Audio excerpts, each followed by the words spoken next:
Nous sommes très heureux de vous retrouver sur Medi 1. Soyez les bienvenus dans l'invité de la rédaction. Le RHDP, parti au pouvoir, a son nouveau président de jeunesse. Kone Mamadou a été élu président de l'Union des jeunes du Rassemblement des oufoutistes pour la démocratie et la paix avec 46,87% des suffrages exprimés en décembre dernier.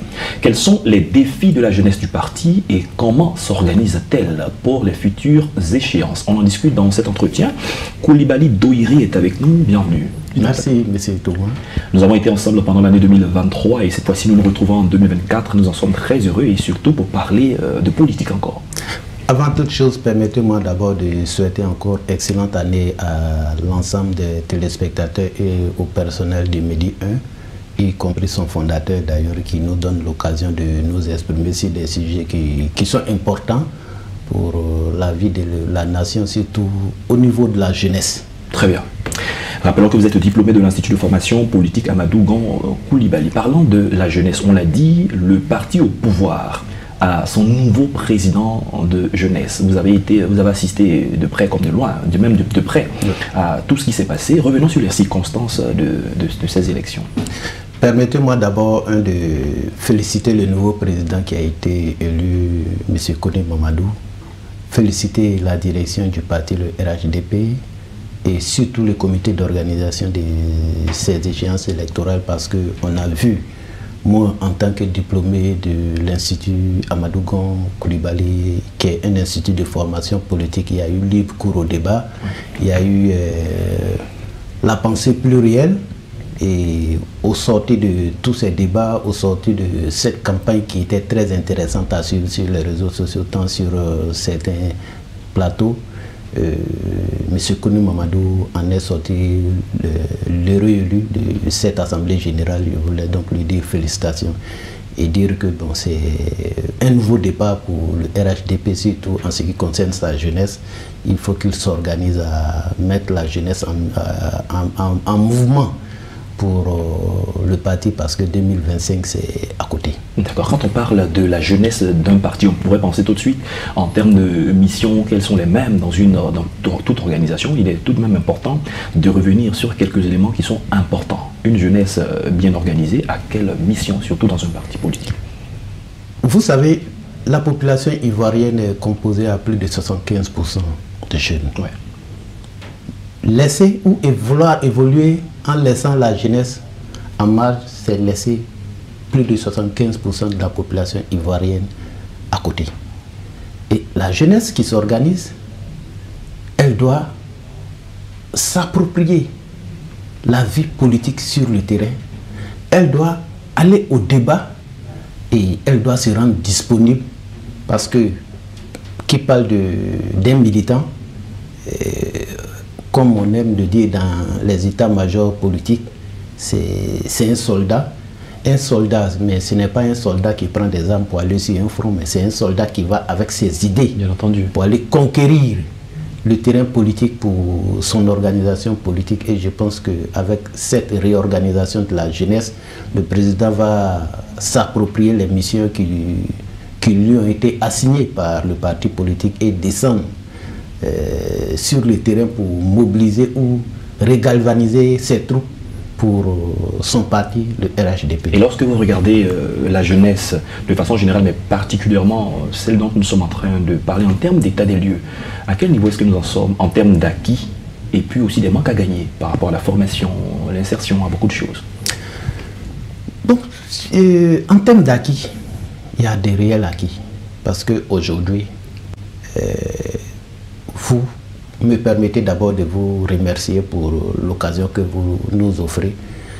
En tant que des diplômés, nous qui avons été formés par l'Institut de formation politique Amadou Gon Koulibaly, nous avons été majoritairement, on va dire, jeunes.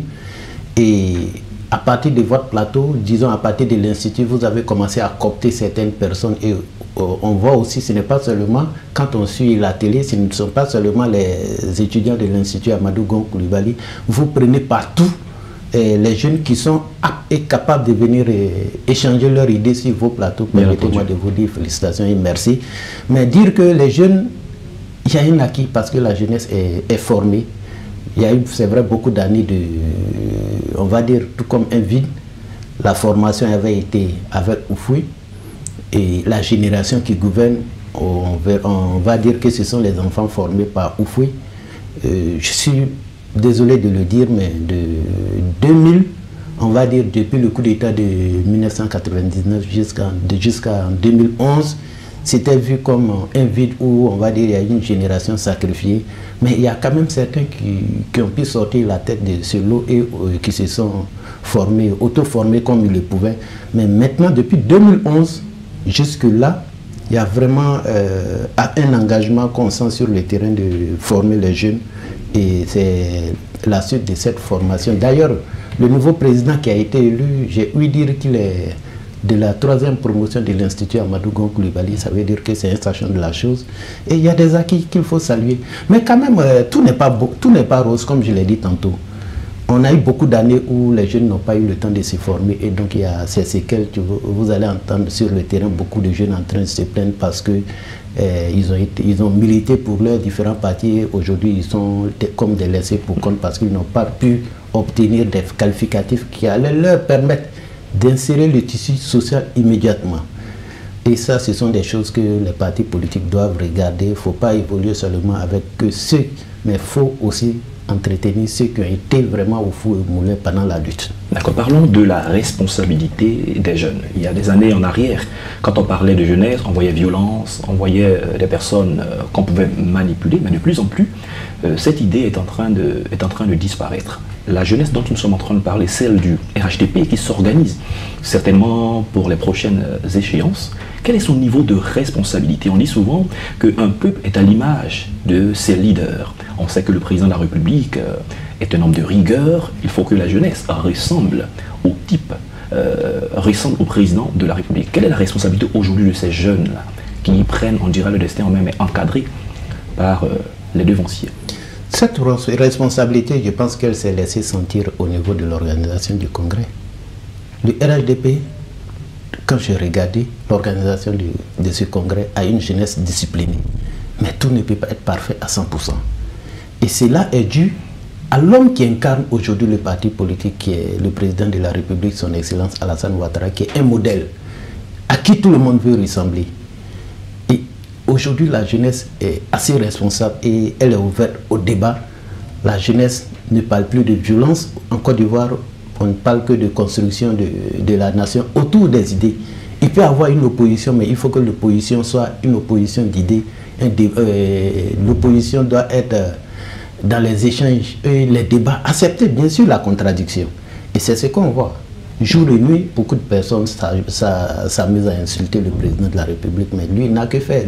Il n'est focus sur un seul objectif, construire la Côte d'Ivoire, et c'est ça son objectif. Il ne fait qu'avancer avec le développement de la Côte d'Ivoire, que aujourd'hui nous reconnaissons. Il faut le saluer pour son leadership charismatique qu'il a apporté en Côte d'Ivoire. D'accord. Quel est le regard, ça sera certainement la dernière question, le regard de l'opinion publique sur les jeunes, ce qu'on attend des jeunes de façon générale, en termes de productivité, en termes d'initiative, en termes d'action et surtout de prise part dans le débat national? Le regard de l'opinion, moi je pense que ça c'est mon analyse personnelle. L'opinion en général a encore un regard pessimiste sur les jeunes que je déplore. Les jeunes de la Côte d'Ivoire ne sont plus des jeunes qui se laissent infantiliser ou manipuler au bon escient. Ce sont des jeunes qui sont conscients de ce qu'ils veulent, et ce sont des jeunes qui acceptent d'aller au débat, ce sont les jeunes qui acceptent d'aller à la formation. Donc aujourd'hui, il faut que les jeunes soient vus comme des responsables, parce que souvent les gens disent l'avenir c'est la jeunesse, et moi je dis toujours non, le présent c'est la jeunesse, parce que les jeunes, on accepte souvent les manipuler en leur confiant des tâches de soulever des chaises ou des bâches. Non, la jeunesse ne doit pas être réduite à cela. La jeunesse doit être amenée auprès des aînés qui sont déjà là à apprendre. Une force de proposition. Force de proposition. La jeunesse doit être une force de proposition pour pouvoir amener l'opinion publique ou les dirigeants à prendre en compte les besoins de la jeunesse. Parce qu'aller sans les besoins de la jeunesse, c'est aller sans les besoins de 75% de la population ivoirienne. Et ça sera déplorable. On a souvent coutume d'entendre celui qui fait mon bonheur sans moi, en réalité ne fait pas mon bonheur. Ah oui, ça c'est clair. Donc il faut que les jeunes soient partie prenante, apportent leurs idées et que surtout les idées émises soient prises en compte. Les jeunes sont formés, mais c'est pour faire valoir leurs compétences. Koulibaly Doyere, nous sommes à la fin de cette émission. Merci encore d'avoir accepté de venir répondre à nos questions. Merci à vous encore, le plaisir est renouvelé. Et bonne année à tout le monde, bonne année à tous les auditeurs de Medi 1, bonne année au personnel de Medi 1. Merci à vous pour l'occasion que vous nous offrez. Merci. Je rappelle que vous êtes diplômé de l'Institut de formation politique Amadou Gon Koulibaly. Avec vous, nous avons parlé de la jeunesse du RHDP, le parti au pouvoir ici en Côte d'Ivoire, qui s'organise et qui sort d'élections de président de jeunesse. C'est la fin de cette émission. Merci à tous de l'avoir suivi. Bonne suite de nos programmes. À tous.